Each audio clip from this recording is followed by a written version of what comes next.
अस्सलाम वालेकुम मेरे सभी लिसनर्स। आज मैं फिर से हाजिर हूँ अपने चैनल उर्दू नावल्स अलाउड पर सतरंगी तेरे रंग में रंग जावा नावल के साथ, और ये इसकी 7वीं एपिसोड है। जल्दी से नावल को कंटिन्यू करते हैं। और नावल शुरू करने से पहले मेरी आप सभी लोगों से छोटी सी गुजारिश है कि चैनल को सब्सक्राइब ज़रूर करें, साथ साथ लाइक, शेयर और कमेंट करें। हम ही हदफ, हम ही बिस्मिल, हम ही ताना जनी, सितम भी तेरे, गिले भी तेरे, यही सही, यूं ही सही। कमरा नीम रोशन था। पर्दे के बाहर सूरज की रोशनी कमरे में दाखिल हो रही थी। लैलिक बेखबर सी चादर गर्दन तक ओढ़े सो रही थी। यूशे आईने के सामने खड़ा बाल संवार रहा था। फिर थोड़ी पे 2 उंगलियां जमाकर गर्दन दाएं बाएं मोड़कर अपनी शार्प जॉ लाइन देखी। बस कर दो खान साहब, कहीं शीशा ही न टूट जाए। लैलिक के खुमार से आलूद आवाज़ पे वो पलटा। वो मुंदी मुंदी आंखें खोली उठकर बैठी थी। रेशमी बाल गर्दन पे गिर रहे थे। काजल से सूनी आंखें खूबसूरत तरीन आंखें लग रही थी।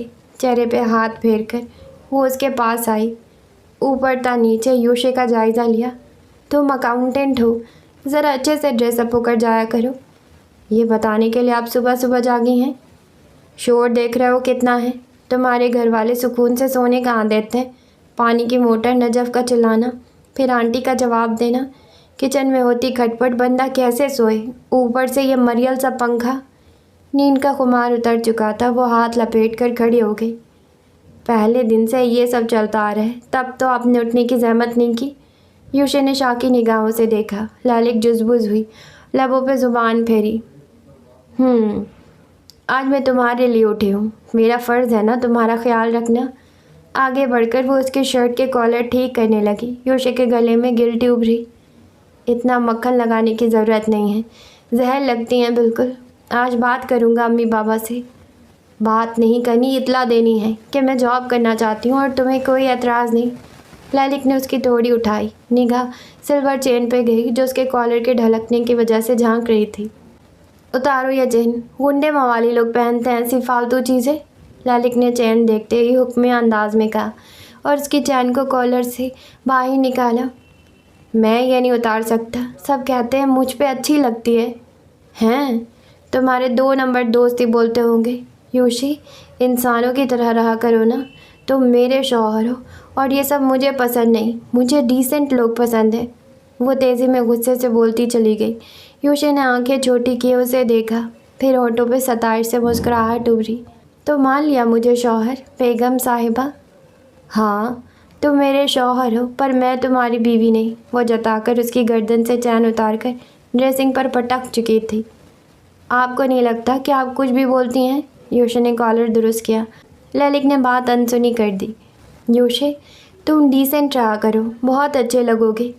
उसका कंधा थपक कर वो अलमारी खोले खड़ी हो गई और फिर एक हैंगर में लटका सूट उसके सामने किया। ये पहन लो। किसी के वलीमे में नहीं जा रहा। उसका नया 2 पीस सूट वो निकाल चुकी थी जो यूशे शादी वगैरह में पहन लिया करता था। अकाउंटेंट हो, कोई क्लर्क नहीं जो मुंह उठा के निकल जाते हो। सब सिखाना पड़ेगा। बहुत शुक्रिया इन नेक ख्यालात का, पर बंदा माहौल देखकर चीज़ अपनाता है। वो कोई मल्टीनेशनल कंपनी नहीं है, मामूली सी कंपनी है। वहाँ कोई इतना बन ठन के जाऊँगा तो लगेगा वलीमा से भाग कर आया हूँ। कौन सी कंपनी है?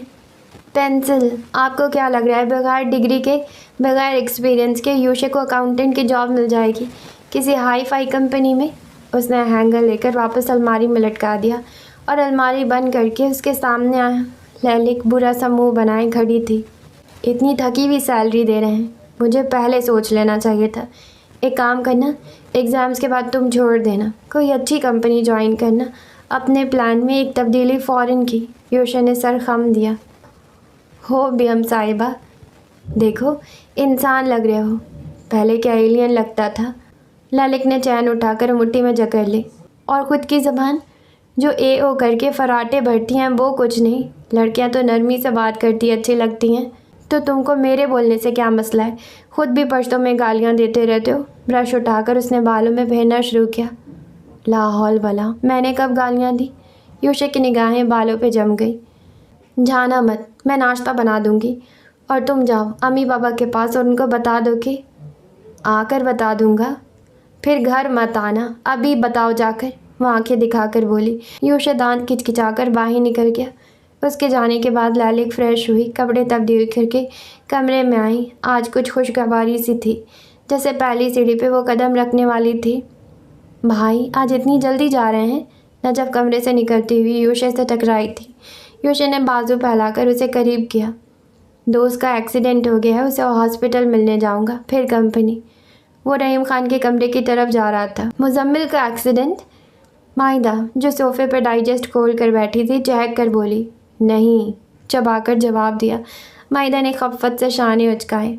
चलें, मुझे भी स्टॉप तक बाइक पे छोड़ देना प्लीज़, मैं बहुत लेट हो गई हूँ। नजफ ने मिस्कीनों सी शक्ल बनाकर उसे देखा।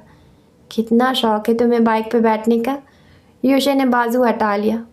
मुझे अभी बाबा से बात करनी है, टाइम लगेगा। तुम रुक सकती हो तो बाहर बैठो, वरना फातिमा के साथ जाओ। शाबाश। उसके सर पे हाथ फेरकर वो अंदर चला गया। वो भी डीटो की तरह कमरे के दरवाजे पर लटक गई। अब तजस्सुस भी तो था कि भाई को क्या अहम बात करनी थी जो वालिद हुजूर के कमरे में सुबह हाज़िरी लगा दी। ज़रगुना और रहीम खान नाश्ता करने बैठे थे। अस्सलाम वालेकुम बाबा। वो कुछ मुस्कुराता और हिचकिचाता हुआ बेड पे बैठ गया। अब सब्र करो, पहले मैं नाश्ता कर लूँ, फिर तुम्हें बना कर दूँगी। ज़रगुना ने उसे घूर कर कहा। अम्मी, मैं नाश्ते के लिए नहीं आया। वो शर्मिंदा ही हो गया। वो तो आपकी बहू साहिबा बना रही है, मुझे आप लोगों से बात करनी थी। लैलिक के सुबह जागने पर ज़रगुना ज़रूर चौंकी थी। कहो, जॉब वगैरह सब सही जा रही है? रहीम खान मुतफक्किर हुए। हाँ, सब ठीक है। वो आपकी बहू साहिबा जॉब करना चाहती है, मुझे कोई एतराज़ नहीं है, बस आप दोनों की इजाज़त चाहिए। यूशे ने संजीदगी से हिम्मत करके बात मुकम्मल कर दी। दोनों मियाँ बीवी का हाथ रुक गया। तो ये बात है, बहू साहिबा इसलिए सुबह जागी हैं। ज़रगुना का ध्यान अब यूशे पर था। नजफ दिलचस्पी से दरवाजे से कांधे टिकाए खड़ी अंदर चलता ड्रामा देख रही थी। पीछे से लैलिक ने उसके कंधे पे हाथ मारा। माहिदा किचन में जा चुकी थी। नजफ ने फ़ौरन होठों पे उंगली रखकर उसे खामोश रहने का इशारा दिया। दोनों नंद भाभी अब दरवाजे पे लटके अंदर झांक रही थी। भाभी, आप वाकई जॉब करेंगी? नजफ ने दबी सी सरगोशी की। वाह, मुझे भी बड़ा शौक़ है। आपका स्टाइल भी बॉसी सा है। आप फैशन डिज़ाइनर होंगे एक दिन। वाह। नजफ की निगाहें अंदर जमी थी, पर ज़ुबान बेलगाम थी। लैलिक हल्का सा मुस्कुराई। यूशे, तुम्हारा दिमाग ठीक है? अब ख़ानदान की बहू बेटियां क्या नौकरियां करती फिरेंगी? बाबा, पर आपको उनको मालूम तो है, घर में उनसे रहा नहीं जाता। यूशे मज़ीद समझाता। माँ ने बात दरमियान में काट डाली। ऑनलाइन बड़े घर की लड़की को बहू बनाकर, ये तो होना था। मैं जब ही इस निकाह के खिलाफ थी, फिर भी आपकी वजह से उसे तस्लीम किया। लो जी, अम्मी का ड्रामा शुरू। मुझे कह रही थी इंडियन सीरियल ना देखा करूं, और खुद को देखो कैसे कोकिला बनी बैठी हैं। नजफ ने खफ़त से मुंह बिगाड़ा। लैलिक ने तहम्मुल से सांस खींची। उसे उनकी बातें तो बुरी नहीं लगी थी, पर सोच पे तुफ थी। बड़े घर की लड़कियां घर में टिक कर नहीं बैठती। अभी जॉब करनी है, फिर ये घर बुरा लगेगा तो यूशे को लेकर अलग हो जाएंगी हम बूढ़े वालदैन को, फिर तो म्यूज़ियम में रखवा देना। ज़रगुना के लिए नाश्ता फिर जहर हो गया था। लैलिक जिसको लगता था ज़रगुना बेगम बुरी नहीं है, उस वक्त वही उसको सबसे बुरी लग रही थी। आंटी इतना ड्रामा क्रिएट कर रही हैं। #पाकिस्तानी अम्मी, नजफ ने अजाफा किया। सासू माँ, लैलिक ने झरझरी ली। अम्मी, वो ऐसा कुछ नहीं सोचती। उनका ये शौक़ है तो उन्हें पूरा कर लेने दें, और न वो आपके बेटे को आपसे दूर करना चाहती हैं। आप लोगों से कभी किसी चीज़ की शिकायत की उन्होंने? सारे शिकवे ही यूशे से थे बस। यूशे ने नरमी से माँ को देखा। उन्होंने पहलू बदल लिया। लड़कियों के अपने ख्वाब होते हैं, वो बाप भाई के घर में पूरा नहीं कर पाती, फिर शादी होकर ससुराल वालों की खिदमत में लग जाती हैं। ऐसे में उनके ख्वाब तो अंदर ही दफन हो जाते हैं। बहुत खिदमत गुजार हैं बीबी। ज़रगुना ने चोट दी। यूशे ने सर झटका। दूसरी तरफ लैलिक सोच में डूबी। मैं अपनी बीवी के साथ हूँ, उनके ख्वाबों में रुकावट हरगिज़ नहीं बनूंगा। बाबा आप समझदार हैं, वो सुलह जोई से बोला। मतलब क्या है तुम्हारा? ज़रगुना ने घूरा। आप दोनों ही समझदार हैं, क्यों जालिम समाज की तरह बर्ताव कर रहे हैं? बहराकर उसने कनपट्टी से हिलाई। अगर लैलिक बच्चे की ये ख्वाहिश है तो फिर मैं कुछ नहीं कह सकता, पर उसके अलावा यूशे, मैं तुम्हें और किसी चीज़ की इजाज़त नहीं दूंगा। रहीम खान बरहमी से बोले। यूशे ने झट से हिलाया। ज़रगुना गुस्से से देख रही थी। ख़ानदान वाले क्या सोचेंगे? इतने बुरे हालात हो गए कि बहू को नौकरी के लिए निकाल दिया। उफ अम्मी, ख़ानदान वालों के सोचने से हमको क्यों फ़र्क पड़ता है? दूसरों की वजह से अपना सुख चैन का गला घोंट दें। लोगों ने तब भी बतंगड़ बनाया है जब हमारा निकाह हुआ, पर अब ये वाक़या भला किसी की ज़ुबान पर मौजूद है? अच्छा, दिमाग न ख़राब करो। खप्पल कारो काई, काम करो अपना। उनके लताड़ने पर ही वो खड़ा हो गया और शुक्रिया कहते जैसे ही बाहर आया। वो दोनों बाहर लटकी मिली। यूशा ने सवालिया निगाहों से उसे देखा। नाश्ता किधर है? माइदा बना रही है। ललित ने लट को उंगली पर लपेटते हुए बेनियाजी से रुख मोड़ा। अपनी बात निकलवा कर मोहतरमा के तेवर ही बदल गए थे। यूशा सर झटक कर आगे बढ़ा। अपने घर वालों के सामने यूशा का उसके लिए स्टैंड लेना उसे पसंद आया था। शादी से पहले वो उसके बारे में अलग ख्यालात रखती थी। यूशा का बार बार शहरयार के मुतालिक समझाना, बास पुरस होना, लैली के दिमाग में यूशा का अलग इमेज बन गया था। कोई तंग नज़र सा पठान, पर वो काफ़ी अलग साबित हुआ था। तंग नज़र नहीं था, औरतों की इज्जत करता था। आखिर को लैली की खातिर ही उसने निकाह किया। फिर अब लैली का साथ देने पर राज़ी हो गया था। बात लैली के जॉब करने की नहीं थी, उसके ख्वाबों की तकमील की थी। और आहिस्ता आहिस्ता यूशा को बात समझ आ गई थी। वो हर कदम पे उसके साथ खड़े होने को तैयार था। नजफ़ को स्टॉप तक छोड़कर वो वापस आया। नाश्ते वगैरह से फारिग हुआ था। बाइक सड़क पे रवां दवां थी। वो अपने दोस्त से हॉस्पिटल में मुलाकात भी कर चुका था। यूशा, स्पीड तेज़ करो, ऐसे तो मैं इंटरव्यू देने कल पहुंचूंगी। ललित ने दांत खिचखिचाकर उसे कंधे पे मुक्का जड़ा। अगर एक्सीडेंट हुआ तो जिम्मेदार सिर्फ आप होंगी। वो तंबी गो हुआ, निगाहें सड़क पर जमी थी। इंसान थोड़ा सब्र कर लेता है। आप इंटरव्यू देने कल भी जा सकती थी। आपकी वजह से मैं आज कंपनी लेट पहुंचूंगा। वो तपा हुआ था। ऐसी भी क्या क़यामत बर्पा हो जानी थी कि वो थोड़ा इंतज़ार कर लेती। उल्टा ललित ने पहले ही जॉब के लिए अप्लाई कर दिया था। बस वो मुंतज़िर थी कि कब यूशा अपनी अम्मा अब्बा को उस बारे में इत्तला दे। उसको किसी की इजाज़त की भला क्या ज़रूरत थी? उनके इनकार के बावजूद भी वो कौन सा अपने फ़ैसले से पीछे नहीं हटने वाली थी। जब ही पहले इंटरव्यू की तैयारी कर रखी थी। यूशा नाश्ते से फारिग हुआ तब उसने ये बम फोड़ा था कि वो सबसे पहले उसे इंटरव्यू के लिए लेकर जाए। क्यों बड़बड़ कर रहे हो? तुम्हारी तरह मैंने किसी थकी हुई कंपनी में अप्लाई नहीं किया। ब्रांडेड कंपनीज़ है। आज आखिरी दिन है। आज भी ना चाहती तो घर पे बैठकर तुम्हारे लिए जली हुई रोटियां सेकती रह जाती। वो पुरजोश थी, पर यूशा की बातें उसे गुस्सा दिला रही थी। ट्रैफिक से निकलकर यूशा ने बाइक तेज़ की। बाइक पे बैठकर चादर को संभालना लैली के लिए सबसे मुश्किल काम था। देखते हैं कहाँ जॉब मिलती है। यूशा ज़ेरे लब बड़बड़ाया। तंज कर रहे हो? वो उसे मजबूती से बाजू से थाम कर बैठी थी। ललित ने उसके सर को घूरा जो इस बात में हिला था। तकरीबन 10 मिनट बाद बाइक किसी कंपनी की पार्किंग में लाकर खड़ी की। सर उठाकर उसने बिल्डिंग को देखा। यही है, ललित कहते हुए नीचे उतरी। आप जाए, मैं इंतज़ार कर रहा हूँ। Best of luck. धूप की रोशनी की बदौलत उसकी आंखें चमक रही थी। ललित ने मुस्कुरा के सर को जुम्बिश दी और चादर को खुद पे दुरुस्त किया।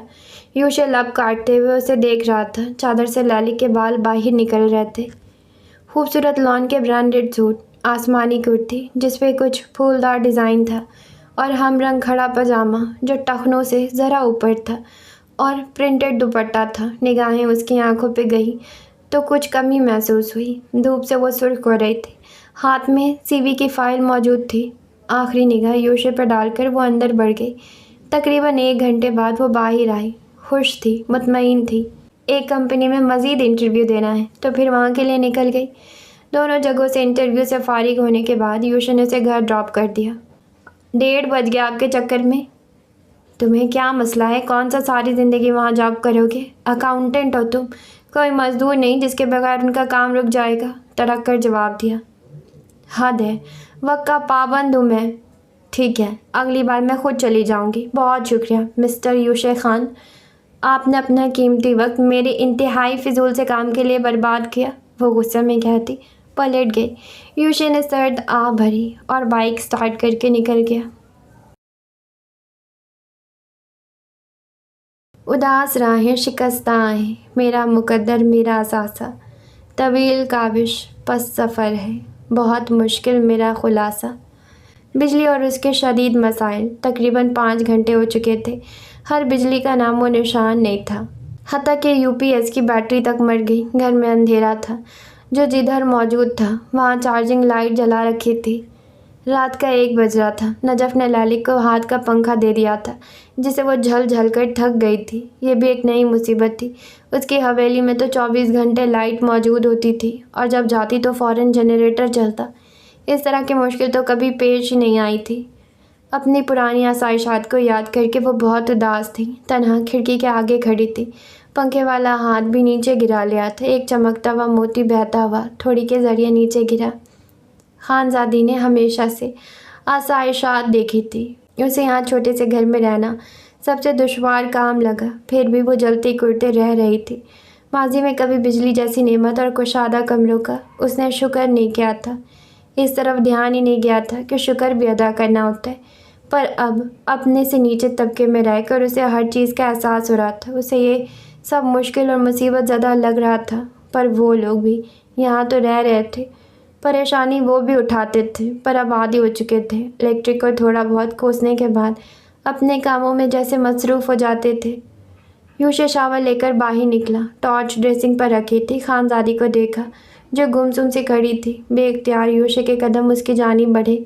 उसके बालों की चंद लटों की वजह से वो उसका आधा चेहरा भी देख नहीं पा रहा था जो जूड़े से बाहर निकल गए थे।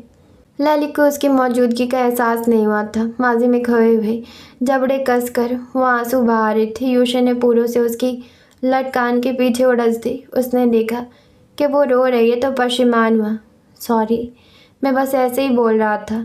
आपकी पिक एंड ड्रॉप सर्विस सिर्फ मैं करूँगा आइंदा भी। यूशे को लगा वो दोपहर वाली बात की वजह से खफा है। ललिक होठों पे ज़ुबान फेर कर वो उसके जानिब घूमी। दिल था कि मचल रहा था। आंसुओं पे इख्तियार नहीं था। नम आँखें उठाकर यूशे को देखा। भीगी गुलाबी आंखें अंधेरे में चमकने लगी। यूशे ठहर कर देखे ही क्या, कमरे की खामोशी मायने खेज हुई। यूशे ने उसके हाथ से पंखा लेकर अपने मजबूत हाथ में लेकर ज़ोर से हिलाया। ललिक के बाल चेहरे को वापस छूने लगे। उसका भीगा चेहरा देखकर यूशे ने निगाहें फेर ली। क्या बात है, किसी ने कुछ कहा? उसने पंखा मसहरी पर उछाल दिया। नरमी से मुखातिब हुआ और बाजू सीने पर लपेट ली। वो ग्रे कलर की शर्ट पहना था। निकरा हुआ अच्छा लग रहा था। सवाल करते वक्त कोई अपना सा लगा। बेचैन, किसी में इतनी हिम्मत है जो मुझे कुछ कहे? ललिक ने मुस्तरिब निगाह उसकी आंखों में डाले। दो बदू गीले लहजे में सवाल किया। यूशे धीमे से हंसा और हाथ जेब में फंसाकर उसके करीब हुआ। ललिक वापस खिड़की से बाहर देखने लगी। फिर क्यों मगरमच्छ के आंसू बहा रही हैं? पता नहीं। खैर ये लाइट कब आएगी? इतनी गर्मी में नींद तो मुझे हरगिज़ नहीं आएगी। ललिक ने बाजू उठाकर बालों को जूड़े से आज़ाद किया। फिर सारे बाल समेट कर घुमाए और वापस जूड़ा बनाकर कस कर उसमें कैचा लगा दिया। आगे ही कहीं पीएमटी फट गई है। जब तक ये मसला हल नहीं होता लाइट नहीं आएगी। उसके पीछे ही मौजूद यूशे ने सर्द सांस छोड़ी। खान साहब, मुझे नहीं रहना यहाँ। मैं क्या करूँ? मेरे दिल को चैन नहीं आता। रफ्ता रफ्ता उसकी आवाज़ भीग रही थी।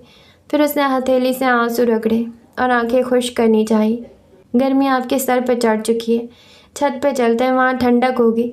उसे बाजू से थामकर नरमी से आगे बढ़ा। ललिक घूर के उसे देखने लगी तो यूशे ने तज़बज़ब से बाजू छोड़ दिया। मुझे कहीं नहीं जाना, हठ धर्मी। लूडो नहीं खेलेंगी? हैं? ललिक ने अबरू उचका कर देखा। वो बाहर निकल गया। ललिक को उसके पीछे जाना ही पड़ा। भाई छत पे जा रहे हैं?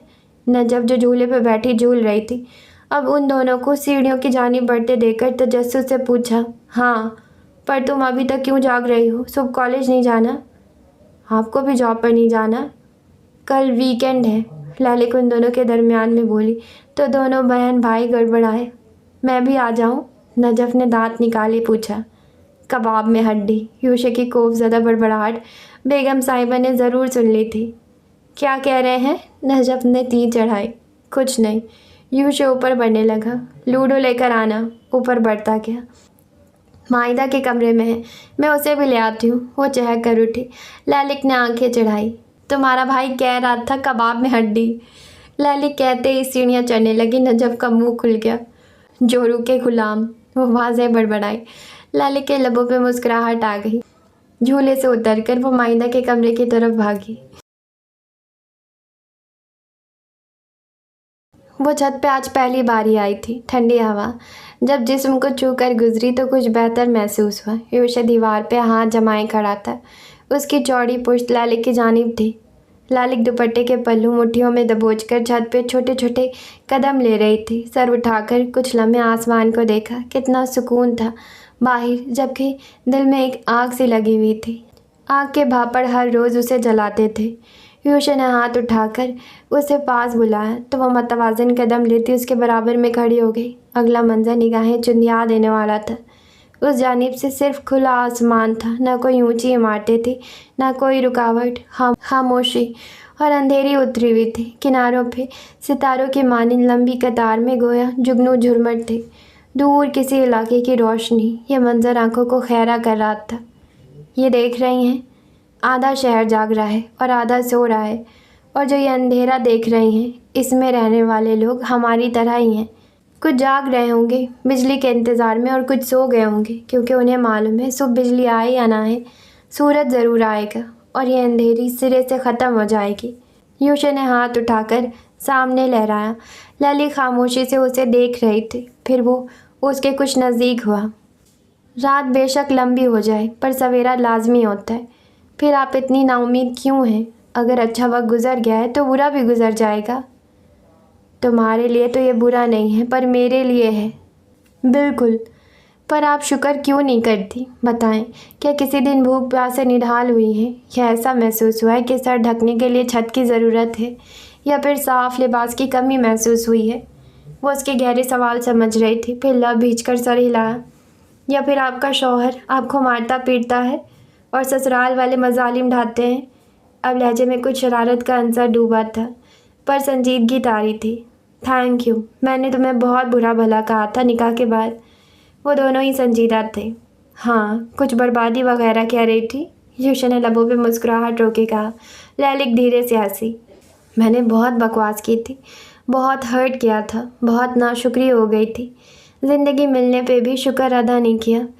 भाई तो पागल हो गए थे, मार ही देते मुझे। तुम थे जिसने मेरे लिए स्टैंड लिया, ये जानते हुए कि मैं कितनी बदलिहाज हूँ और तुम्हारे साथ तो कभी अच्छी नहीं रही।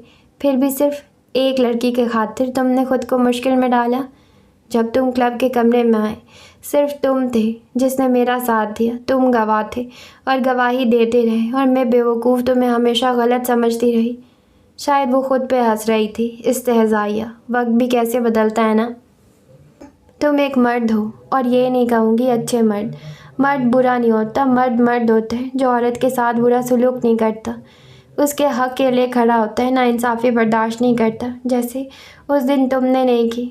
औरत गलत भी हो तब भी अपनी औरत को चार लोगों के सामने जलील नहीं करता, उसका पर्दा रखता है। तुम मेरे एक अच्छे दोस्त हो। वो उसकी आंखों में देख रही थी। यूशा फीकी से मुस्कुराहट से सुनता गया और आखिरी बात पे अब्रू अचकाई।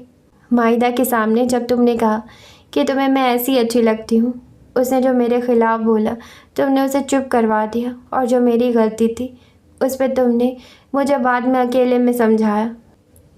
मिकाल भाई की तरह सबके सामने नहीं सुनाते हो तुम। नज़र फेर कर उंगलियां मरोड़ने लगी। इतने जज्बातीपन की मुझे उम्मीद नहीं थी। कोई ख़ास वजह? यूशा को कुछ गैर मामूली लगा। मम्मी बाबा को ख्वाब में देखा था, खुश थे दोनों। वो उदासी से मुस्कुराई। वो माँ बाप को बहुत याद करती थी और बाकी लोग भी याद आते थे। लफ्ज़ों से कहकर रिश्ते ख़त्म थोड़ी होते हैं। क्या कह रहे थे? यूशा ने शरीर निगाहों से उसे देखा। ललिक ने तिरछी निगाह डाली। तुमसे कह रहे थे कि हमारी चांद सी प्यारी बेटी का बहुत ख्याल रखना, जो वो कहे तुम उसकी हर ख्वाहिश पूरी करना। और हाँ, और कह रहे थे इसे एक अच्छे से घर में रखना। चांद सी प्यारी बेटी के वालिदैन कह रहे थे या उनकी लालची बेटी? वो मशकूक निगाहों से देखता तख्त पर बैठ गया। निगाह छत के दरवाजे पर पड़ी जहाँ नजफ़ और माहिदा पता नहीं कितनी देर से सांस रोक के खड़ी थी। अब पत्थर की मूरत क्यों बन गई हो? आ भी जाओ। सॉरी, हमने कुछ भी नहीं सुना। माहिदा गर्दन अकड़ाती हुई आई। यूशा ने खफ़्फ़त से देखा। ललिक फ़ौरन से यूशा के बराबर में आलती पालती मार के बैठी और नजफ़ से लूडो लेकर बिछा दिया। मेरी रेड साइड हो गई। नजफ़, तुम ब्लू ले लो। एक तरफ वो यूशा के खुद बैठ गई और दूसरी जानिब जान कर नजफ़ को बैठाया। ना चाहते हुए भी यूशा मुस्कुराए बगैर नहीं रह सका। माहिदा ने अजीब निगाहों से लाली को देखा और फिर यूशे को, जिसने हंसकर शाने उचकाए। माहिदा यूशे के सामने बैठ गई। तुम लोग मुझे भूल गए? तभी एक हेवला छत फलांग कर आया। माहिदा और लालिक ने चौंक कर देखा। तुम्हें तमीज़ नहीं है, रात को लोगों के छत टापते फिरते हो। माहिदा को उसका आना नागवार गुजरा। वो गुस्से से कह रही थी। मुजम्मिल ज़बरदस्ती मुस्कुराया। ये मेरा ससुराल, मतलब दूसरा घर है। नजफ़ को इशारे से हटाकर वो उसकी जगह पे बैठ गया। बहुत ही ढीठ और बेगैरत साबित हुए वो भी चटक कर बोली। लालिक ने सताइश से उन दोनों को देखा। सवालिया निगाह यूशे पे डाली, जिसने आगे झपकाकर एक मखसूस इशारा किया। लालिक मुस्कुराई गई। माहिदा बीबी का पत्ता साफ हुआ। हश। अस्सलाम वालेकुम वरहमतुल्लाहि वबरकातुहू भाभी जी। वैसे मैं पिछले आधे घंटे से छत पर था। आप दोनों की बातें सुनना तो नहीं चाहता था, पर फिर भी सुन ली। और तुम बेशरम भी साबित हो गए हो। लालिक ने मसनूई मुस्कुराहट बरकरार रखे जताया। यूशे, ये क्यों आया है? बेगाने लोगों का हमारे दरमियान क्या काम? माहिदा चिढ़ रही थी। मोहतरमा, कैसा बेगानापन? रहीम चचा का दूसरा बेटा हूँ। मुजम्मिल ने ताज़ीम से दिल पर हाथ रखा। माहिदा कलस गई। चलो चलो बारी शुरू करते हैं। उसने हड़बड़ी मचानी शुरू की। नजफ़ ने उसके पीछे खड़े हुए हाथ कमर पे रखे। यूशे भाई, ये ऐसे ही टपक जाते हैं, मैं खेलूँगी, इनको फ़ौरन से हटा दे। नजफ़, शोर मत करो, नीचे चच्ची रहती हैं। यूशे ने आंखें दिखाई। नजफ़ बुरा सा मुंह बनाकर यूशे के कंधे पे थोड़ी रखकर खड़ी हो गई। Ladies first. यूशे ने दाइस डिबिया में डालकर लालिक की जानी बढ़ाया। कुछ इतराहट के साथ लालिक ने डिबिया थाम ली और उन्हें अच्छे से खंकार कर उछाला।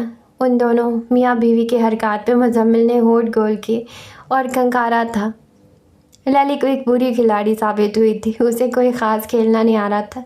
नजफ़ उसे मुसलसल हिदायत दे रही थी और मुजम्मिल भी दरमियान में शोशे छोड़ता हुआ उसकी मदद करने लगता। छत पे कहकहो और आवाज़ों का कहराम बरपा था। वो चारों ही खेल को लेकर संजीदा थे। यूशे, अब अगर तुमने मेरी गोटी को हाथ लगाया ना तो बाखुदा तुम्हारा खून पी जाऊंगी। कोई तीसरी बार यूशे उसकी गोटी पीटने जा रहा था। लालिक रेहान सी हो गई। चल मेरे भाई, शाबाश, भाभी की गोद छोड़ दे। इतने प्यार से बोल रही हैं, बात मान ली। मुजम्मिल हंसी का गला घोट कर कहने लगा। लालिक ने खूंखार निगाह उस पर डाली। ओ मिस्टर, चुटकी बजाई। अपना मुंह बंद रखो, बहुत देर से बर्दाश्त कर रही हूँ। अब अगर हम दोनों के मामले में कुछ बोला तो? ज़्यादा कुछ नहीं, तुम पर भी यह पानी का पाइप खुला छोड़ देंगी। लालिक की बात यूशे ने काटते हुए कहा और दोनों दोस्त की नखियों से हंसने लगे। मोहतरमा, आपकी बारी है। मुजम्मिल ने डिबिया मोहब्बत से माहिदा की जानिब बढ़ाई। नीचे रख दो, मैं उठा लूँगी, उसने भी जता कर कहा। मुजम्मिल की हंसी मध्यम पड़ी और जुज़बुज़ सा होकर डिबिया रख दी। अभी वो दोनों दोस्त उन दोनों लड़कियों को सता रहे थे। अब बारी उन लड़कियों की थी। लालिक के दाने अच्छे लगे थे पर उसे लेने नहीं आ रहे थे। आह लालिक, रुको, ये मत चलो, ये देखो, यूशे की गोद जा रही है। माहिदा ने पुरजोशी से लालिक के हाथ पे हाथ रखकर रोका और फ़ौरन से यूशे की गोद उठाकर गोया फेंकी। लालिक ने फ़ौरन यूशे को देखकर दिल जली मुस्कुराहट से जलाया। दोबारा बारी चलो। ये तुम क्यों हमदर्द बन रही हो? मुजम्मिल भड़का। चुप रहो तुम, माहिदा ने टोका। लालिक ने दोबारा बारी चली। 1 2 3 और ये 4। मुजम्मिल साहब, आपकी गोद बाहर। माहिदा ने ताली मारते हुए नीली गोट उसकी जानिब उछाल दी। उन दोनों की बदमज़ा सूरतें देखकर लालिक और माहिदा खूब हंसने लगी। यूशे, इट्स टू इंटरेस्टिंग। लालिक ने फिर दोबारा बारी चली तो उसके 2 छह लग गए थे। यूशे की आंखें बाहर आ गईं क्योंकि आगे उसकी मज़ीद गोट रखे थे और इस बार लालिक ने बगैर माहिदा की मदद के यूशे की गोट पीट कर उसकी हथेली में थमा दी। Sorry dear frustrated husband. Lalik ने खिलखिलाते हुए उसका गाल थपका। वो खूब हंस रही थी, हत्ता कि आंखों के किनारे पे नमी नमदार हो गई। यूशे सांस रोके उसे देखे गया। कुछ पल के लिए दुनिया रुक गई थी। ये वो मंजर था जो उसने पहली बार देखा था। खानज़ादी को पहली बार इतना हंसते हुए देखना ताज्जुब की ही बात थी। खुशगवार हैरत। माहिदा लालिक से कुछ कह रही थी, जिसकी तायद में लालिक सर हिलाते हंस रही थी। मुजम्मिल बुरा सा मुंह बनाकर चुप था और नजफ़ यूशे के इशारे पे पिछले 10 मिनट से अपनी भाभी पे और ख़ुद पे पंखे से हवा झलती हंस रही थी। बस कर दे, बाद में देख लेना कौन सा नागिन भागे जा रही है। मुजम्मिल ने यूशे की मावियत देखकर उसके कान में घुस कर कहा। यूशे का तसलसल टूटा। वो नर्म निगाहों से चमक के साथ उसे देख रहा था। नागिन नहीं है वो। यूशे को उसकी बात नागवार गुजरी। ओहो, नागिन से हूर तक का सफ़र कर लिया क्या? मुज़म्मिल ने छेड़ा।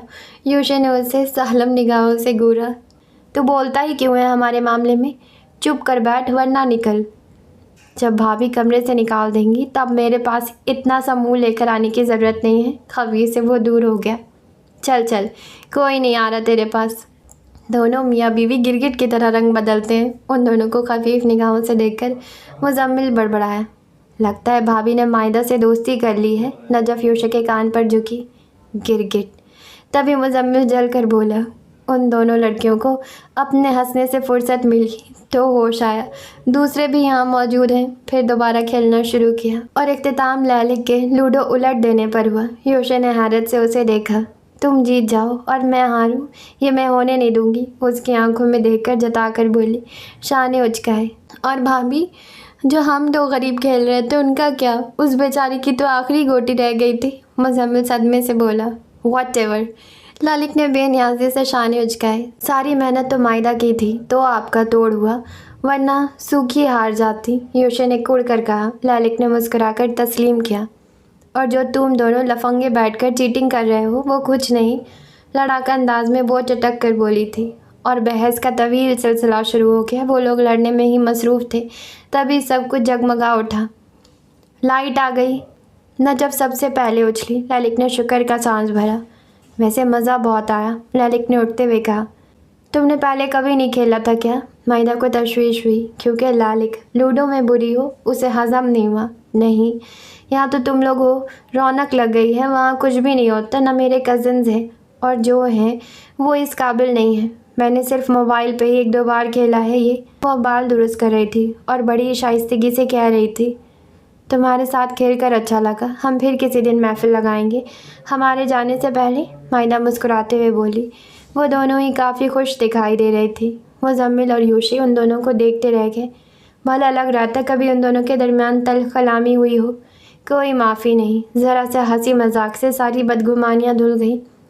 वो क्या था? जितनी तेज़ लट्टू नहीं घूमता उतनी तेज़ खानज़ादी घूम जाती है। यूशा ने मुस्कुराकर सर झटका। अजीब सी सरशारी रगों में दौड़ रही थी। पहले लैली की उदासी बुरी लगी, फिर उसका मुस्कुराना भला लगा और दिल खोलकर हंसते हुए तो मामला ही कुछ और हो गया। यह डायलॉग सुना सुना लग रहा है। मुज़म्मिल ने तिरछी निगाह से देखा। यूशा के चेहरे के जाविये बिगड़े। चुप शे।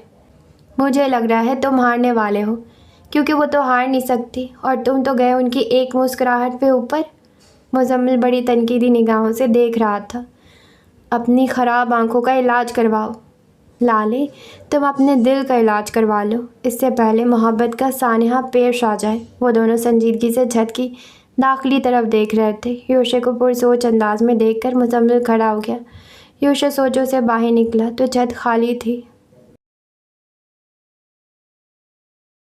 कमरे में एक बल्ब रोशन था और पंखा फुल स्पीड से चल रहा था। ललिक मसहरी पे चौकड़ी मार के बैठ चुकी थी और मेल्स चेक करने लगी। पिछले चंद घंटों से वो इसीलिए लाइट के मुंतज़िर थी। डेटा पैकेज भी ख़त्म था, जब भी वाईफाई के आसरे इंतज़ार करना पड़ा।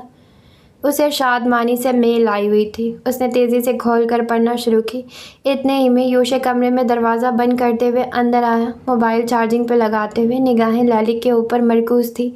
स्क्रीन के सामने उसका चेहरा दमक रहा था और मेल पढ़ते पढ़ते चेहरे के रंग बदल रहे थे। खुशी के तासरात। वो अचानक ही मोबाइल हाथ में दबाए मसहरी पर उछल कर खड़ी हुई। यूशे ने चौंक कर मोबाइल रखा और मसहरी की पायतीनी के बिल्कुल करीब आ गया। अब सवाल करता ही कि ललिक खुद बोल पड़ी। ब्रायन की तरफ से मेल आई है यूशे, मुझे जॉब मिल गई। वो कदरे खुशी से बोली थी। खुले बाल कमर पे झूल रहे थे। सुरमई आंखें मोती की मानी चमकने लगी। यूशे मुस्कुराया। मुबारक हो। चीखे कम, बाहर आवाज़ जाएगी। उसकी खुशी को देखते हुए वो भी हल्के फुल्के अंदाज में बोला। यूशे, मुझे यकीन नहीं आ रहा। सबको चिल्ला चिल्ला कर बताऊंगी कि मुझे जॉब मिल गई है। मेरा ख्वाब था कि अपने लिए कुछ करूं। वो बेयकीनी से हंस रही थी। यूशे ट्राउज़र की जेब में हाथ डाले उसे देख रहा था।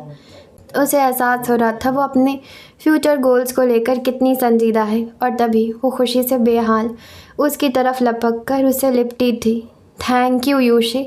अगर किसी अरे गहरे से शादी कर लेती तो कभी अपने ख्वाब पूरे न कर पाती, और भाई ने तो इजाज़त देनी ही नहीं थी। वो अपनी धुन में उसके गर्दन के गिर्द बाजू लपेटे बोलने लगी, थोड़ी यूशे के कंधे पर टिकाई थी। यूशे का सांस हलक में अटका। लालिक बीबी तो खुशी के मारे कहाँ कुछ सोच रही थी कि शौहर बेचारी की क्या हालत हो रही होगी। यूशे को उसकी हालत का अंदाज़ा हुआ। अगर वो ज़रा सा पीछे होता तो मोहतरमा मैसरी से नीचे मुंह के बल गिरती। यूशे ने बेख्तियार जेब से हाथ निकालकर उसके कंधा थपका और सांस फिजा की सुपुर्द की। उसके खूबसूरत बालों की महक उसे उलझा रही थी। लालिक को जब पोजीशन का अंदाज़ा हुआ तो सर उठाया। निगाहें यूशे की निगाहों से टकराईं तो वो पत्थर हो चुका था। हिसाब इश्क देखा, अजब देखा, गज़ब देखा, सब नफ़ी तुझे वाहिद, खुद को सिफर देखा। एक नया एहसास रगों में दौड़ने लगा। वो आहिस्ता से पीछे हटने लगी तो गिरने वाली हो गई। यूशे ट्रांस की कैफियत से बाहर निकला और आराम से उसे वापस मसहरी तक पीछे किया। दोनों की ज़ुबानों पे कुफल लग गए। अपनी जगह पे तज़ब्ज़ुब का शिकार थे। लालिक अब भी मसहरी पे खड़ी थी। फ़ौरन नीचे बैठ गई और चोर निगाहों से यूशे को देखा, जो अब भी शायद उस लम्हे के ज़ेर असर था। पर लालिक पे वापस खुशी का खोल चढ़ गया। दूसरी कंपनी से जवाब नहीं आया? यूशे ने हालत पे काबू पाकर कहा। अंदाज सपाट था। हाथ से कनपट्टी सहलाई और मसहरी पे दूसरी तरफ आकर बैठ गया। लालिक ने उसकी जगह से दुपट्टा हटाकर अपनी गोद में रख लिया। उसका सर मोबाइल पे झुका था। छोड़ो, मुझे वहाँ से वैसे भी अच्छी वाइब्स नहीं आई थी। यहाँ के लिए मैं मुतमईन हूँ। उन लोगों के डिज़ाइंस भी बहुत अच्छे होते हैं। अच्छे डिज़ाइनर्स के साथ रहूँगी तो तजुर्बा अच्छा होगा। वो फिर उठी और लाइट ऑफ करके जगह पे लेट गई थी। शब बखैर, यूशे ने ख्यालों में गुम अंदाज में कहा। लालिक ने सर हिलाकर करवट बदली। वो कितनी ही देर मोबाइल इस्तेमाल करती रही थी। दूसरी तरफ यूशे था, जिस पे नींद हराम ही हो गई। आंखें बंद करता तो लालिक का अमल याद आ जाता। आंखें खोलता तो वो हंसती हुई लालिक के सामने आ जाती। नहीं, ये तो शायद उसे लगाव हो गया था। मोहब्बत थोड़ी थी। मोहब्बत, ये सानिया क्या वाकई पेश आ चुका था। जिनसे आपको मोहब्बत होती है उनकी खातिर ही तो आप दुनिया से लड़ते हैं। यूशे के गले में गिल्टी उभर रही थी। तो क्या वो हार गया था और खानजादी जीत गई? यूशे तो अपने रिश्ते को हर सूरत बचाना चाहता था। क्यों? उसे वो खानजादी पसंद आ गई थी। बुरी तो लगती थी कई बार, फिर भी दिल उसी की ख्वाहिश कर रहा था। तवील सोचों में गर्क रात के किसी पहर नींद उसकी आंख लग गई थी। सिलसिले शुरू हुए दिल से दिल की, मंजिल की फ़िक्र भला कौन करता। आज पहला दिन था। लालिक पुरजोश थी। अपनी मुकम्मल तैयारी के साथ वो यूशे के हमरा घर से निकली थी। पहले यूशे ने उसे ऑफिस छोड़ा, फिर कंपनी के लिए निकल गया। उसने चादर फोल्ड करके एक तरफ रख दी। बाकी जूनियर डिज़ाइनर भी अपने काम में मसरूफ़ थे। तभी स्टाफ रूम में एक लड़की आई, शायद रिसेप्शनिस्ट थी। मिस लालिक, आपको हमने डिज़ाइनर के तौर पे हायर किया है। ये आपका कैबिन नहीं है और सर आपको बुला रहे हैं। बगैर किसी तमहीद के उस लड़के ने बात मुकम्मल की। उसकी बात सुनकर लालिक को अचंभा हुआ। पर आप लोगों ने तो असिस्टेंट के लिए जॉब ऑफ़र नहीं की थी? वो सामान उठाते हुए ताज्जुब से पूछने लड़की ने सर हिलाया। जी, आप पहले सर से मुलाकात कर लें। लड़की सरहद से कहती पलट गई। लालिक उसकी तायद में पीछे गई। लड़की एक मखसूस रूम के आगे रुकी। शीशे का दरवाज़ा धकेल कर इजाज़त तलब करने के बाद वो उस लड़की के पीछे अंदर गई। सर, मिस लालिक इज़ हियर, लड़की कहकर दरवाज़ा बंद करते चली गई। लालिक ने उस बड़े से कमरे का मुआयना किया। एक डमी खिड़की के नज़दीक खड़ी थी, जिसके गिर्द अखबार से ड्रेस डिज़ाइन किया गया हुआ था। यकीनन वो शो पीस था। निगाह सामने गई तो अंग्रेज़ी में बड़े लफ्ज़ों में शादमानी लिखा था और फिर घूमती फिरती निगाह टेबल पर बैठे शख्स पर पड़ी। उन साहब ने सर उठाया। वो मुस्कुरा रहे थे। चांदी से बाल, चेहरे पर हल्की दाढ़ी थी। 2 पीस सूट में मलबूस थे। चेहरे पे कोट लटका था। लालिक के जहन में कुछ झमाका हुआ। एतमाद से कदम उठाती वो उनकी टेबल के करीब आ गई। लालिक महमूद खानज़ादा, एम आई राइट? CEO मजहर जमाल खड़े हुए। लालिक ने बगौर उन्हें देखा। यस, आपसे शायद पहले कभी मुलाकात हुई है। वो कशमकश का शिकार दिखाई दी। उनको पहचानने की कोशिश कर रही थी। हाँ, जब आप बहुत छोटी थी तब अपनी दादी के साथ मेरे घर मेरी वाइफ महक की अयादत के लिए आई थी, और उससे पहले भी काफ़ी बार मुलाकात हुई, पर आप तब 2 साल की छोटी बच्ची थी। उनके चेहरे की नरमी से लाली को मज़ीद ढारस मिली। वो जहानदीद शख्सियत के मालिक थे। सॉरी, मैं पहचान नहीं पा रही हूँ। वो खज्जल हो गई। आपके बाबा का करीबी दोस्त हूँ, मजहर जमाल। उन्होंने हाथ कुर्सी पर जमा लिया और उसकी आसानी के लिए अपना तारुफ करवाया। मजहर अंकल। लैलिक चौंक गई। नाम सुना है कई बार आपका। ये भी मालूम है कि आप डैड के बहुत अच्छे दोस्त थे। वो खुशगवारी से बोली। निकाल भी अक्सर जिक्र करता था, पर उसे ये नहीं मालूम था शादमानी उनका ही ब्रांड होगा। बैठ जाओ, आराम से बात करते हैं। उन्होंने इशारा किया तो वो रिवॉल्विंग चेयर खींच कर बैठ गई। उसके बराबर वाली कुर्सी पे मजहर बैठ के दोनों ने चेयर का रुख आमने सामने कर लिया। लाली कुछ हिचकिचाती रही। मजहर ने ही बात शुरू की। बेटा, आपको जॉब की क्या ज़रूरत पड़ गई, या फिर शौक़ के लिए कर रही हैं? शौक़ है, वो इत्मीनान से बोली। पहले सिर्फ शौक़ था, पर अब कुछ मजबूरी है। Everything is fine. मुझे बड़ी हैरान हुई जो आपका नाम सुना। इंटरव्यू तो टीम ने लिया था, फिर जब फ़ाइल मेरे पास आई तो मैं चौंक गया था। और शादी कब हुई आपकी? तकरीबन 1-1.5 माह पहले। मजहर ने तासिफ से सर हिलाया। मुझे पूरी बात बताओ। मुझसे प्रॉब्लम शेयर कर सकती हो, बिल्कुल मेरी बेटी जैसी हो। महमूद के आखिरी वक्त में मैथ था उसके पास। वो सबसे यही कह रहा था कि मेरे बच्चों का ख्याल रखना, और ख़ासकर तुम्हारा नाम उसकी ज़ुबान पे आखिर तक था। चूँकि पहले मुझे सब ठीक लगता था तो मैंने मदाखलत नहीं की, पर अब मुझे किसी अनहोनी का एहसास हो रहा है। वो मुतफक्किर दिखाई दिए। अंकल, ये आपका खुलूस है, सब कुछ ठीक है। ललिक ने मुस्कुराकर तसल्ली दी। अब वो हमदर्दी बिटोरने तो आई नहीं थी। ये कितनी गलत बात है, आपने मुझे पहचानते ही इतनी बड़ी जिम्मेदारी पे लगा दिया। अंकल, मैं कोई तजुर्बाकार नहीं हूँ। आपकी प्रोफाइल पे जाकर आपके डिज़ाइंस मैंने देखे हैं। हमारे ब्रांड को अच्छे डिज़ाइनर की ज़रूरत है। बच्चे, तुम्हें खुद पे एतमाद होना चाहिए। असिस्टेंट के लिए हमने किसी और को हायर कर लिया है। मज़र अब खुद भी कंफर्टेबल हो गए थे। पर यह बहुत बड़ी जिम्मेदारी है, और मैं भरोसा करके आपको ये ज़िम्मेदारी सौंप रहा हूँ। आप अकेली नहीं होंगी। और भी डिज़ाइनर हमारे ब्रांड के लिए काम करते हैं, वो हेल्प करते रहेंगे। इतनी तालीम हासिल क्यों की थी? किसी डिज़ाइनर के असिस्टेंट बनने के लिए, या फिर अपने डिज़ाइन बनाने के लिए? आखिर में वो हंस पड़े। फ़िलहाल उसे असिस्टेंट के तौर पर ही जॉब मिली थी, पर उसे अंदाज़ा था कि कुछ ही अरसे में वो प्रोग्रेस कर जाएगी, और जहाँ वो पहुँचना चाहती थी अब वो जगह उसे बग़ैर किसी मेहनत की काबिलियत पे मिल गई थी। किस्मत अब मेहरबान हो रही थी। अपने डिज़ाइन बनाने के लिए लालिक ने मुस्कुराकर सर झुकाया। मैं तुम्हें एक बेहतरीन फ़ैशन डिज़ाइनर के तौर पर मुस्तकबिल में देख रहा हूँ। मैंने इस जॉब इसलिए नहीं दी कि सिर्फ अपने ब्रांड के लिए काम करवाऊँ। तुम्हें हौसला देना चाहता हूँ। जब मैंने कहा कि मेरी बेटी जैसी हो, तो मैं तुम्हें आगे कामयाबी देखना चाहूँगा। महमूद ने अपनी ज़िंदगी में मेरी कई बार बहुत मदद की है। अब एहसान उतारने का वक्त है। अगर मैं उसकी बेटी के काम ना सकूँ तो गलत बात होगी। वो ठहरे हुए लहजे में कहते रहे। ललिक की आंखें भीग रही थी।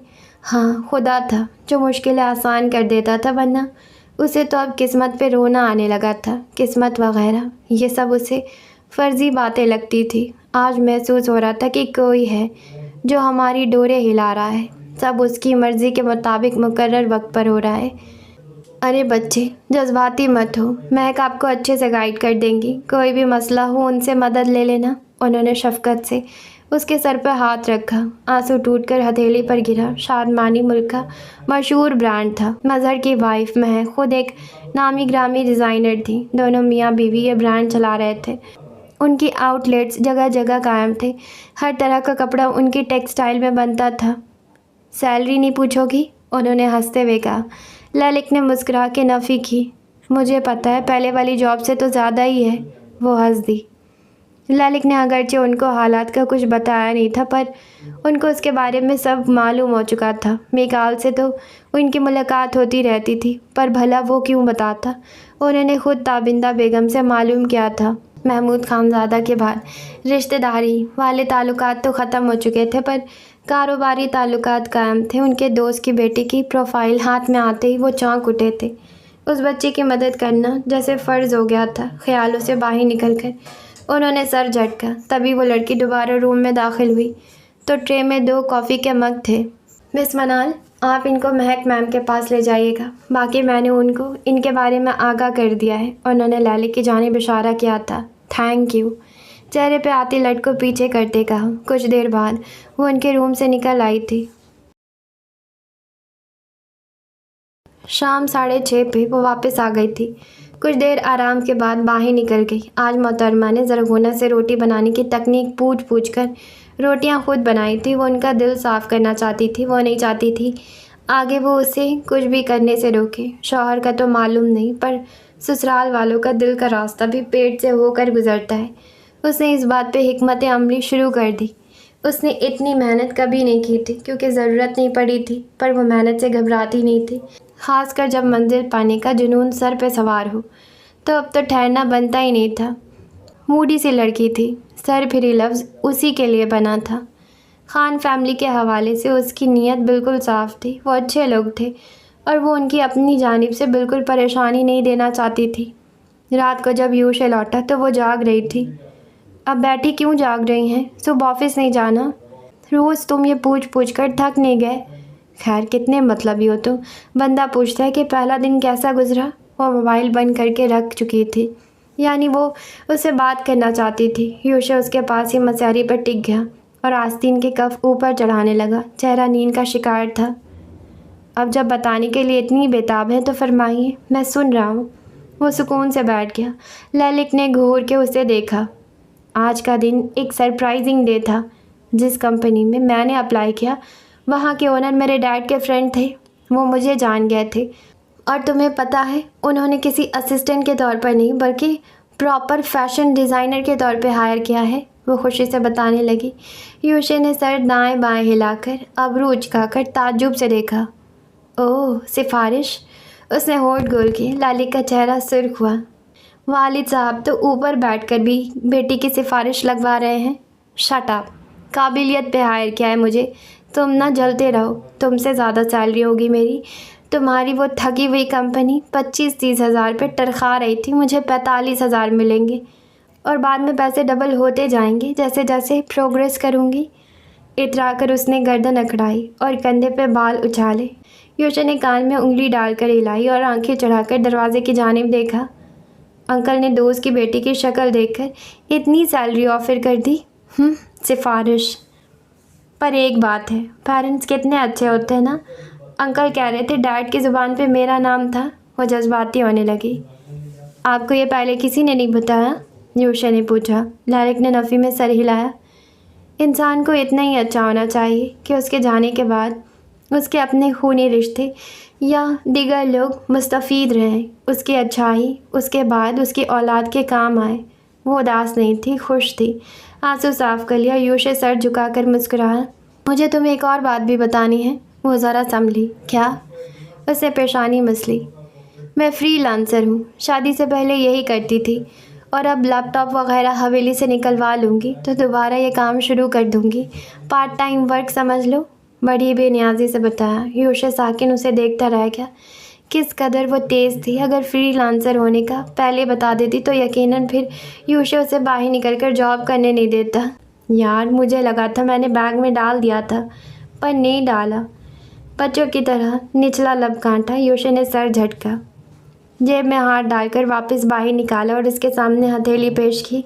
ललित ने चौंक कर उसकी हथेली में रखा पेन नुमा काजल देखा। वो बेसाख्ता हंस दी। यही काजल वो इस्तेमाल करती थी। बाँह उचकाकर सवालिया निगाहों से यूशे को देखा जो झींक कर मुस्कुरा रहा था। आपको जॉब मिल जाने की खुशी में मेरी तरफ से छोटा सा गिफ्ट। मुझे ये सबसे मुनासिब गिफ्ट लगा। ललित ने उसकी हथेली से काजल उठा लिया। इतना सस्ता गिफ्ट? मसनूई हैरानी। तो मतलब दोस्त की जॉब लगने की खुशी में तुम ब्रांड न्यू मोबाइल देते तो अच्छा लगता। बीवी कमा कर जब लाएगी तब देखेंगे। वैसे आपकी सैलरी से ख़रीद कर दूंगा। मेरी तो खर्च ही हो जाती है। वो छेड़ते हुए बोला। ललित ने आंखें छोटी की, उसे देखा, फिर उठकर ड्रेसिंग तक गई और मोटी सी लकीर आंखों में लगाकर उसकी तरफ पलटी। कंजूस आदमी, तुम्हें कैसे पता मैं यही काजल यूज़ करती थी? कुछ खफगी से कहती वो काजल ड्रेसिंग पर रखकर उसके सामने आकर हाथ इर्द गिर्द लपेट कर खड़ी हो गई। उसने काले सिल्क की कमीज शलवार पहन रखी थी। यूशी ने उसकी गिलाफी आंखों में अरसे बाद काजल देखा था और इस बार कुछ अजीब सी खुशी महसूस हुई थी। धीरे से उसके लबों पर मुस्कुराहट जमा हुई। गाड़ी में बैठकर जब आप खूब आंखों में काजल भरती थी तभी एक दो बार देख लिया था। उसकी काजल से लबरेज आंखों में देखकर वो आहिस्तगी से बोला, लफंगे कहीं के। उसके कंधे पर मार के वो उसका बैग उठाकर ले आई। यूशी, तुम्हारे एग्ज़ाम्स होंगे। मैंने कहा एक जॉब छोड़ दो, बाकी मैं हूँ ना। बैग मसहरी पर रखे उसके सामने आई और उसके बराबर में बैठकर उसका हाथ दबाया। सॉरी, मैं हरगिज़ नहीं छोड़ूंगा। आपके पैसे आपको मुबारक। सिर्फ आपके शौक़ के लिए आपको इजाज़त दी है। इजाज़त मांगी थी मैंने? जी बिल्कुल।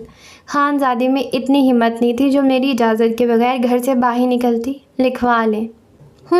तुम बाहर जाकर पढ़ो, मैं तो सो रही हूँ। लाइट ऑफ करते जाना। लब खींचकर वो मुस्कुराई और क्राउन से टेक लगा लिया। माड़ा, अम थक कर आया है, तुमको अम पे तरस नहीं आता? बैग उसने वापस कुर्सी पर रख दिया। ललिक ने दांत पीस के जवाब दिया, बहुत ही नालायक स्टूडेंट हो गए तुम। कैसी जान जाती है किताबें खोलने से तुम्हारी। वो बोले जा रही थी। यूशी ने खुमारी निगाहों से देखा। ए खिजी हैं, गाली दे रहे हो ना? वो खफा हुई। यूशी की सारी खुमारी भग उड़ी। उफ, सो जाएं। वो लाइट बंद करता जगह पे आया। ये तुम उर्दू से पश्तो में कहाँ पहुँच जाते हो? उर्दू ही बोलता हूँ, गुस्से वगैरह में पश्तो ज़ुबान पे आ जाती है। आपको भी पश्तो आनी चाहिए, आखिर को खानज़ादी हैं। वो चित लेटता फिर उसकी जानिब करवट ली। ललिक उसे देख रही थी। हमारी फैमिली में कोई नहीं बोलता इसलिए मुझे नहीं आती, पर तुम्हारे साथ रहकर ज़रूर सीख जाऊंगी। माड़ा और चुप शाह। वो हंसने लगी। यूशी मुस्कुराया। क्या बात है, आजकल बड़ा मुस्कुराते फिर रहे हो? ललिक ने उसकी मुस्कुराहट नोट की थी। पहले तो वो उसके सामने इतना नहीं मुस्कुराता था। अब अनोखी सी मुस्कुराहट उसके होठों का अहाता किए रखती थी। एक शरारत। बड़ी नज़र रख रही थी मेरी मुस्कुराहट पर। खैरियत तो है? सारा मलबा जैसे ललिक पे डाला और शरीर निगाह से ललिक को देखा। वो खुलस ही गई। दफ़ा हो तुम, काबिल ही नहीं हो तुम कि तुमसे बात की जाए। गुस्से से उसने करवटी बदल ली थी। वो अनजान थी यूशी के बदलते जज्बात से, और यूशी अब पुरसुकून था। उसे अपनी बीवी से उनसियत होने लगी थी। ऑफिस के ब्रेक टाइम में वो अली के स्कूल गई थी। तकरीबन स्कूल की छुट्टी होने का वक्त था। वो वेटिंग एरिया में बैठी अली का इंतज़ार कर रही थी। उसके पीछे ही प्ले एरिया था जहाँ झूले वगैरह मौजूद थे। कई पौधों और दरख्तों की कतारें थी। उसमें एक तब्दीली आई थी कि वो अब चादर में लिपटी मौजूद थी। हाथ की बाएं उंगलियों में नाजुक सी अंगूठी पहन रखी थी। टांग पे टांग जमाए हथेली मसलते हुए वो सामने देखने लगी। तभी बैग बाजू हाथ में जकड़े हुए अली मुस्कुराता हुआ उसके पास आता दिखाई दिया। ललिक जगह से उठ गई और उसके पास आते उसे खुद से लगाया। ललिक आपी, आपको मैं बहुत मिस कर रहा था। ललिक ने उसके बालों में उंगलियां चलाई। वो दूर हुआ और दोनों ही कुर्सियों पर बैठ गए। अली के अंग अंग से खुशी फूट रही थी। क्या आप कभी वापस नहीं आएंगी? आपके बगैर तो हवेली बिल्कुल वीरान हो गई है और मैं भी बहुत बोर होता हूँ, उसने उदासी से कहा। ललिक ने सर डा भरी। क्या आप मुझसे भी नाराज़ हैं? पागल हो गए हो? मैं तुमसे क्यों नाराज़ होंगी? बच्चों से मुकाबले थोड़ी होते हैं। ललिक ने उसके शाने पर हाथ रख दिया। काजल से लबरेज आंखें पीछे से आती धूप में चमक रही थी। तुम कैसे हो? गहरी सांस। और दादू की तबीयत ठीक है? दिल में कुछ चुभन सी बढ़ने लगी। अंदाज सपाट होता चला गया। मैं तो ठीक ही होता हूँ। दादू का ब्लड प्रेशर ऊपर नीचे होता रहता है। दादू आपको मिस करती हैं पर किसी से कहती नहीं है। वो बड़ी राजदारी से बताने लगा। अच्छा, तुम्हें कैसे पता? ललिक सीधी हुई। बच्चा थोड़ी हूँ जो कुछ समझ नहीं आएगा। अब वो बस कमरे में रहती हैं, ज़्यादा बोलती नहीं। मुझे पता है, फूफो की वजह से सब हुआ था। फूफो बहुत बुरी हैं, आपको पता है। अब तो वो बहुत ही सुकून से रहती हैं। अली के लहजे में तलखी घुलती चली जा रही थी। ललिक ने हैरानी से उसे देखा। उसे लगा वो फूफो के बिहेवियर से बेखबर होगा, पर वो बाखबर था। बुरी बात है अली, तुमसे तो वो प्यार ही करती हैं। मिकाल भाई और सुनहर आपी की मंगनी करवा दी है फूफो जी ने। अली दांत किचकिचाने लगा। ललिक के जबड़े भींच गए। ये तो होना था। वो जबरन मुस्कुराई। मुझे घर से निकलवाया ही इसलिए था ताकि अपनी बेटी को वहाँ की मलका बना दे। इस बार कोई पहली जैसी नफ़रत नहीं थी, उसे कोई अफसोस नहीं हुआ। मिकाल उसी काबिल था और अब वो अपनी तकदीर पे राज़ी हो गई थी। आप मुझसे दोबारा मिलने आओगी ना? और आप वहाँ खुश हो? मैंने सुना यूशे भाई का घर तो हमारे हवेली से बहुत छोटा है। अली ने खदशा जाहिर किया। फ़िक्रमंदी से पूछा। ललित ने मुस्कुराते हुए उसके सर पे चपत की। उनका घर बहुत बड़ा है और वो लोग भी बहुत बड़े दिल के मालिक हैं। एक ऐसी लड़की के लिए उनके घर और दिल में जगह थी जिसके भाई ने उसके किरदार को सवालिया निशान बनाकर अपने ही मुलाजिम से निकाह पढ़वा दिया। पहले तो मुझे बुरा लगता था पर वो बहुत अच्छा है। अली उसका तमतमाता हुआ चेहरा देखे गया जैसे कोई फेरी अपनी फेरी टेल सुना रही हो। बिल्कुल ऐसा मुतमईन अंदाज था। मैं तुमसे मिलने आऊँगी पर तुम किसी को मत बताना। चाहो तो बता भी सकते हो, मैं फिर भी मिलने आती रहूँगी। और मेरा एक छोटा सा काम तुम्हें करना होगा। वो पुचकारते हुए काम की बात तक आ गई। अली फ़ौरन खड़ा हुआ और किन अँखियों से उसे देखने लगा, फिर सर हिलाया। अब आई ना बिल्ली थैले से बाहर। अपने काम के लिए आई हैं आप? ललित ने कान मरोड़कर उसे वापस बैठाया। बहुत तब्बा बन रहे हो। ललित के हाथ हटाते ही बुरा सा मुंह बनाकर अली ने कान हथेली से रगड़ा। मेरा लैपटॉप और आईपैड वहीं रह गया है। मैं तकरीबन सारी अपने काम की चीज़ें ले आई हूँ। ये चीज़ें रखना भूल गई थी। अलमारी खोलोगे तो दराज के अंदर बैग रखा होगा, बस तुम वो निकाल कर खामोशी से बैग में डाल लेना और कल मैं फिर आऊँगी, तब अपना बैग ले जाऊँगी। और उसके बाद नहीं आएंगी? नहीं। अली का सर झुक गया। अगली बार हम लंच पे चलेंगे, ओके? और फिर चेहरा खिल उठा। ललित ने उसके मुस्कुराते हुए देखा। अली को ड्राइवर लेने आ गया था। उसके जाते ही वो भी ऑफ़िस के लिए निकल गए। स्कूल और ऑफ़िस के दरमियान 15 मिनट की मसाफत थी। ऑफ़िस की ग्लास वॉल के आगे टेबल तिरछे अंदाज में बिछी थी और साथ उसकी चेयर थी। वो बैठी सोचों में गुम थी। हवेली के जिक्र के बाद उसका दिल मलमला कर रह जाता। उन दोनों की मंगनी का सुनकर भी दिमाग में ताने बाने बुनते रहे। सर झटक कर वो काम में वापस लग गई। महक जो अपनी टेबल पर बैठी काफ़ी देर से उसे देख रही थी, उन्होंने मुखातिब किया। ललित तुम ठीक हो? ललित ने चौंक कर सर उठाया और जज्बात में सर हिलाया। चंदा तुमने कहा था तुम्हारे पास कुछ डिज़ाइंस हैं। हाँ, वो मेरे आईपैड में सेव है, मैं आपको ज़रूर दिखा दूँगी। वो अपनी जगह से ही हम कलाम हुई। ये डिज़ाइंस रूम था। एक तरफ कई ड्रेसेस के सैंपल लगे थे और एक तरफ कई ड्रेसेस हैंग थे। तीसरे वॉल के साथ महक की टेबल थी और ग्लास वॉल के साथ उन्होंने ललित के लिए टेबल लगवा ली थी। तुम्हारे डिज़ाइंस मुझे बहुत पसंद आए हैं, बहुत मुनफरद से हैं। क्या बचपन से डिज़ाइनिंग का शौक़ था? उनके हाथ में रिबन मौजूद थी जिसे वो कैंची से काट रही थी। इश्तियाक से पूछा था। कोई 41 बरस की उसकी उम्र होगी। अलबत्ता मज़हर जमाल उम्र में बड़े थे। दोनों मियाँ बीवी अच्छे अखलाक के मालिक थे। जब से अक्ल आई है तब से डिज़ाइनिंग का शौक़ चढ़ गया है। मज़ाहिर मुस्कुराकर जवाब दिया, पर महक को वो कुछ परेशान सी दिखाई दी, उलझी और खोई हुई। आओ मैं तुम्हें नीचे ले चलती हूँ। महक ने कैंची फ़ौरन छोड़ दी और अपना कोट ठीक करती खड़ी हो गई। नीचे 2 फ्लोर जिनमें एक अंडरग्राउंड था, फैक्ट्री के थे। ललित सर को जुम्बिश देते चेयर पीछे करके खड़ी हो गई। आज के लिए बस इतना ही। आज के एपिसोड को हम यहीं एंड करते हैं। वैसे लूडो वाला सीन मुझे आज बहुत पसंद आया। जब मैं अपने नानी के घर गई थी तो हम सारे कज़िन्स मिलकर लूडो खेल रहे थे और सभी ने खूब चीटिंग की, सब खुल कर चीटिंग कर रहे थे। और फिर जब आखिर में हमें रियलाइज़ हुआ कि सिर्फ हम ही नहीं सभी से चीटिंग कर रहे हैं तो हमने ललित की तरह बोर्ड को पलट दिया। तो मुझे आज एक याद ताज़ा हो गई। वैसे नावल धीरे धीरे बहुत इंटरेस्टिंग होते जा रहा है। वैसे आज का एपिसोड मुझे सबसे ज़्यादा अच्छा लगा अब तक के। तो हम मिलेंगे कल आने वाले एपिसोड के साथ। जाने से पहले चैनल को सब्सक्राइब करें, लाइक करें, शेयर करें, कमेंट्स करें। मुझे दुआओं में याद रखें। Okay, tata, bye.